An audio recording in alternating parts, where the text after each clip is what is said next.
Ocest enim corpus meum, cut pro vobis tradetur. Pater, dimitte illis, quia nesciunt quid faciunt.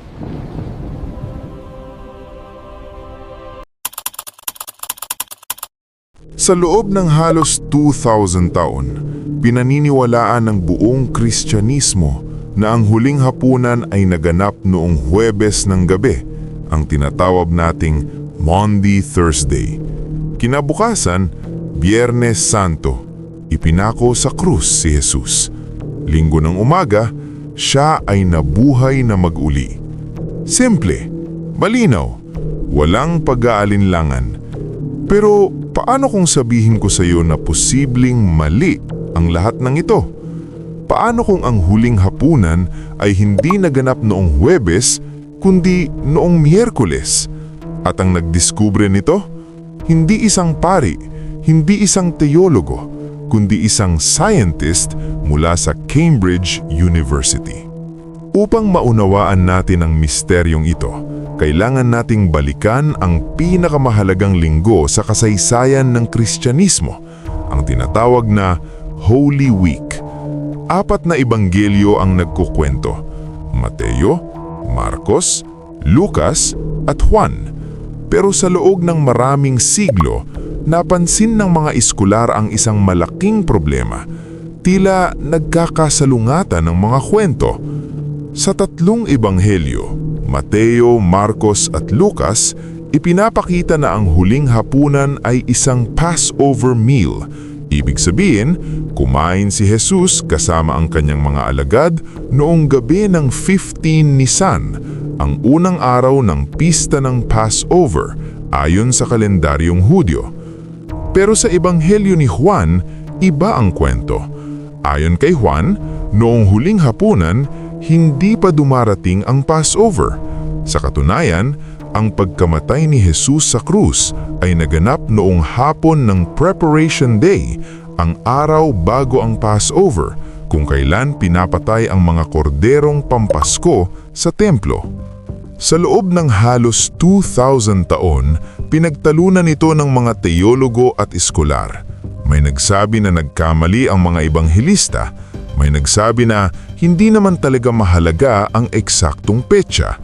May nag-akusa pa nga na ang Biblia ay puno ng kontradiksyon.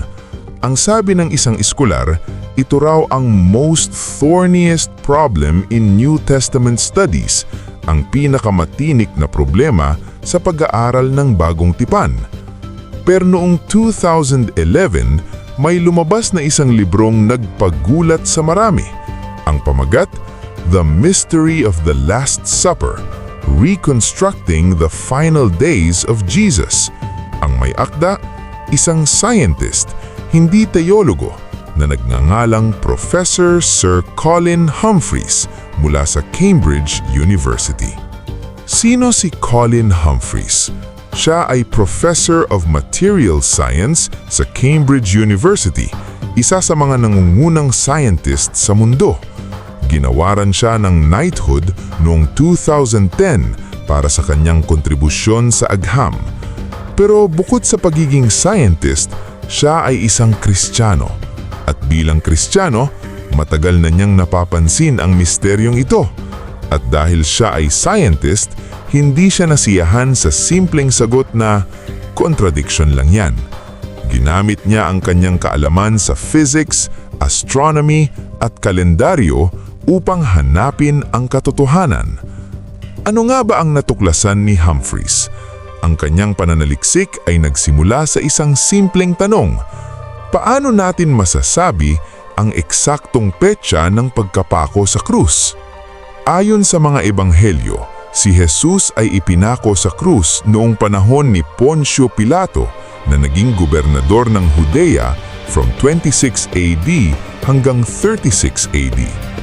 Ayon naman sa Romanong historian na Tacitus, kinumpirma rin nito na si Pilato ang namamahala nang mamatay si Jesus. Pero may isa pang importanteng clue.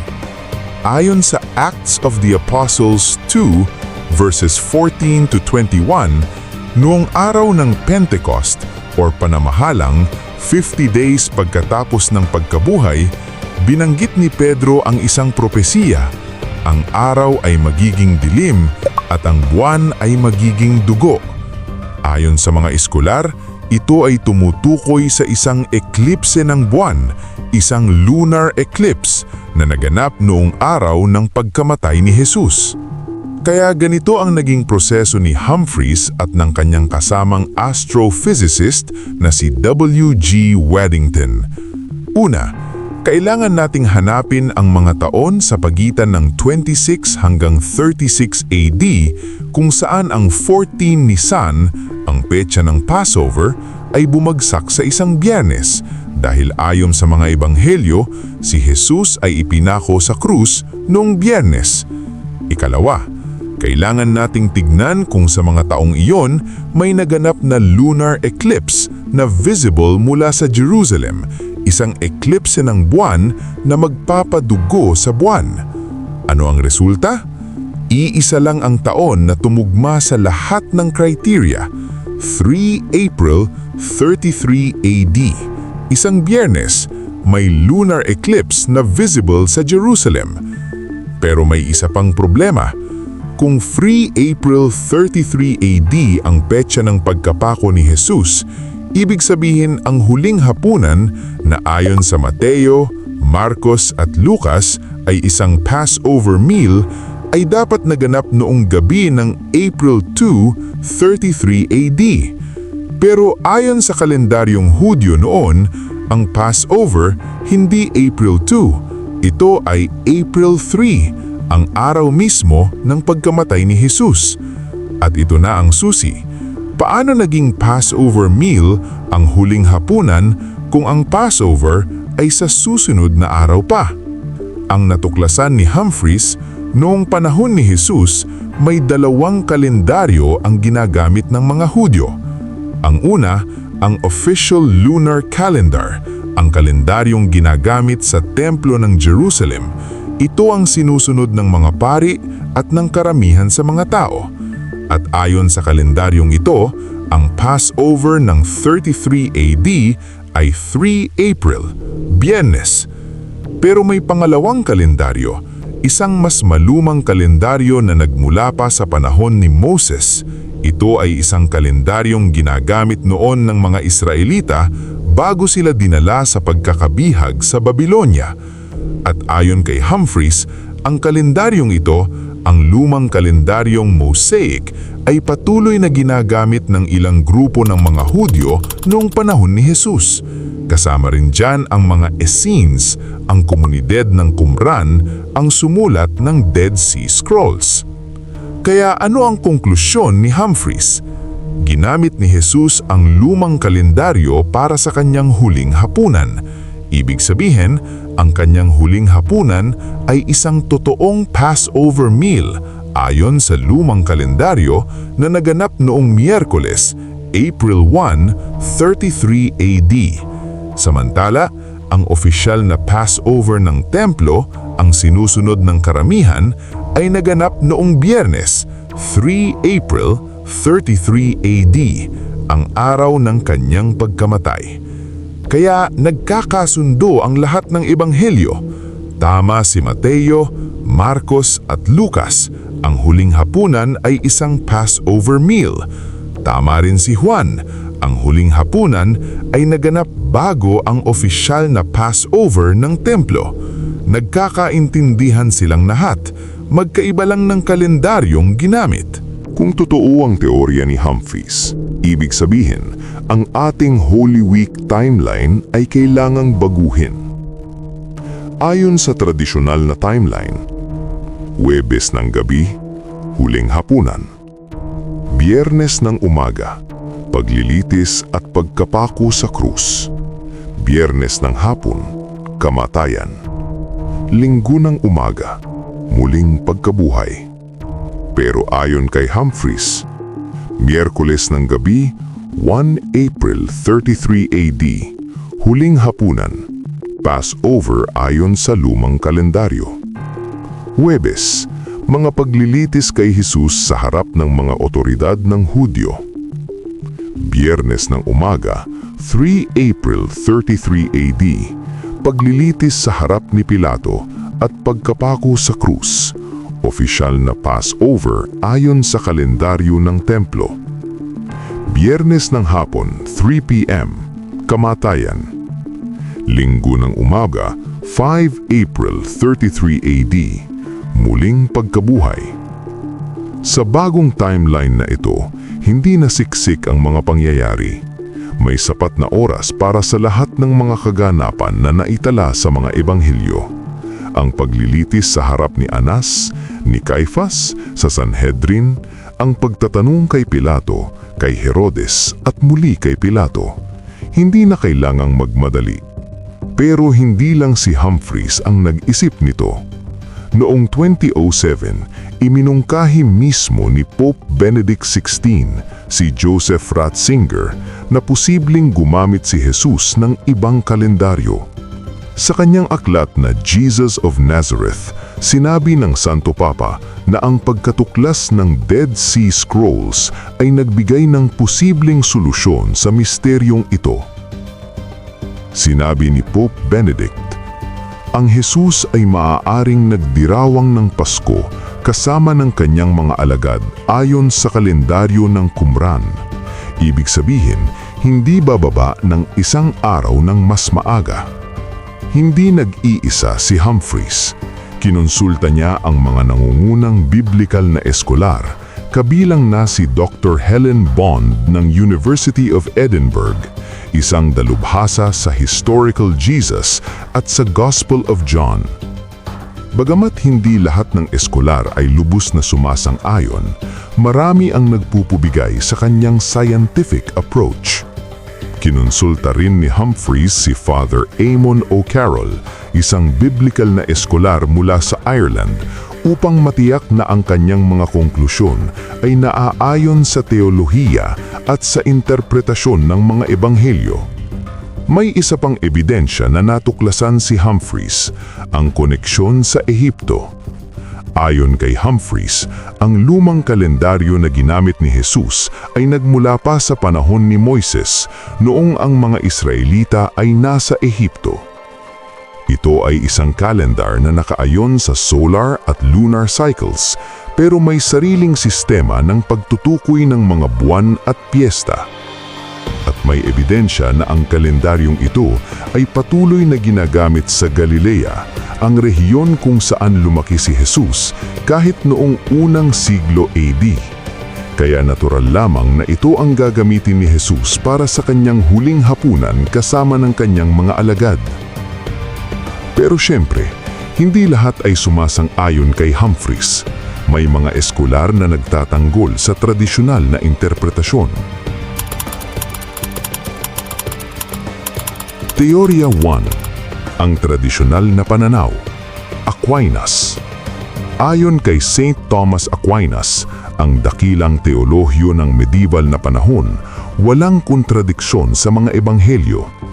Para kay Aquinas, ang salitang Passover sa Ebanghelyo ni Juan ay tumutukoy hindi lamang sa isang araw, kundi sa buong linggo ng pista ng tinapay na walang lebadura.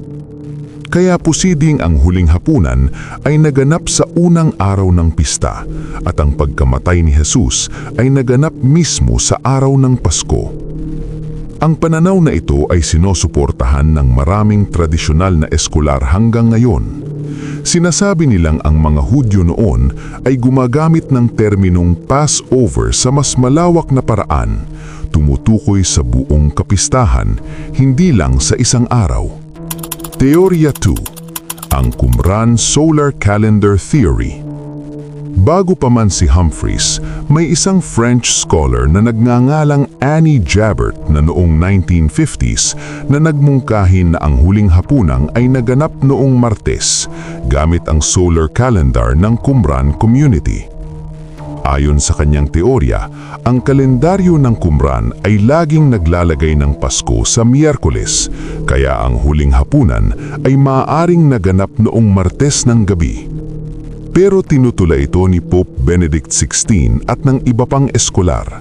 Sinabi nila, hindi mahiniwala ang nagagamit ni Jesus ang kalendaryo ng Qumran. Siya ay pumupunta sa templo para sa mga pangunahing pista. Ipinapakita nito na sinusunod niya ang opisyal na liturgical calendar ng mga Hudyo. Si Humphreys naman ay hindi sumasang-ayon sa Martes na petsa.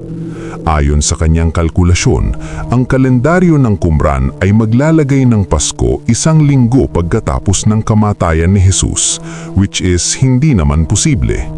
Kaya ang kanyang teorya ay iba, hindi Qumran calendar, kundi ang lumang Moses calendar na ginagamit pa rin sa Galilea. Teorya 3. Ang Anticipatory Passover Theory. May isa pang teorya, ang sinasabing nag-anticipate si Jesus ng Passover. Ayon dito, alam ni Jesus na siya ay mamamatay bago ang opisyal na Passover, kaya nagdirawang siya ng isang advanced Passover kasama ng kanyang mga alagad. Ang pananaw na ito ay sinusuportahan ng maraming early church writers at modernong eskolar tulad nila Westcott at Farrar. Pero para kay Humphreys, hindi ito kailangan. Hindi nag-anticipate si Jesus. Tunay na Passover yun, pero ibang kalendaryo lang ang ginamit ni Jesus. Kaya ano ang totoo? Huwebes ba o Miyerkules naganap ang huling hapunan? Sinasabi ni Professor Colin Humphreys, Miyerkules, 1 April 33 AD, gamit ang lumang kalendaryong mosaic. Ang tradisyon ay nagsasabi, Huwebes, gamit ang opisyal na kalendaryo ng templo. Pero pareho silang tama, depende lang sa kalendaryong gagamitin. Sa isang banda, hindi naman nagbabago ang esensya ng ating pananampalataya kung anong araw naganap ang huling hapunan. Ang mahalaga, naganap yun. At sa gabing iyon, may itinatag si Jesus na isang sakramento na hanggang ngayon ay patuloy nating ginuguntima. Pero sa kabilang banda, nakakamangha ang asyensya. Ang physics, astronomy at mathematics ay makakatulong sa atin na mas maunawaan ang mga pangyayaring nakatala sa Biblia. Hindi hadlang ang siyensya sa pananampalataya. Maaari itong maging kampi. Sa kanyang aklat, sinabi ni Humphreys, ang pag-aaral na ito ay nagpapakita na ang siyensya at pananampalataya ay maaaring magtulungan. Hindi nila kailangang magkalaban. Pareho silang naghahanap ng katotohanan at sa huli, iisa lang naman ang katotohanan. Kaya sa susunod na gunitain mo ang huling hapunan, sa iyong simbahan, sa inyong bahay, sa inyong komunidad, tanungin mo ang sarili mo, anong araw kaya ito naganap? Huwebes ba o Miyerkules? At isa pang tanong, kung may dalawang kalendaryo noon, ano kaya ang iba pang mga bagay sa kasaysayan na hindi natin lubos na uunumaan dahil hindi natin alam ang kalendaryong ginamit ng mga tao noong panahong iyon? Anong sa tingin mo? Huwebes o Miyerkules? Comment below. Mag-subscribe sa Pinoy Mo TV Mysteries para sa iba pang misteryo ng kasaysayan, pananampalataya at siyensya.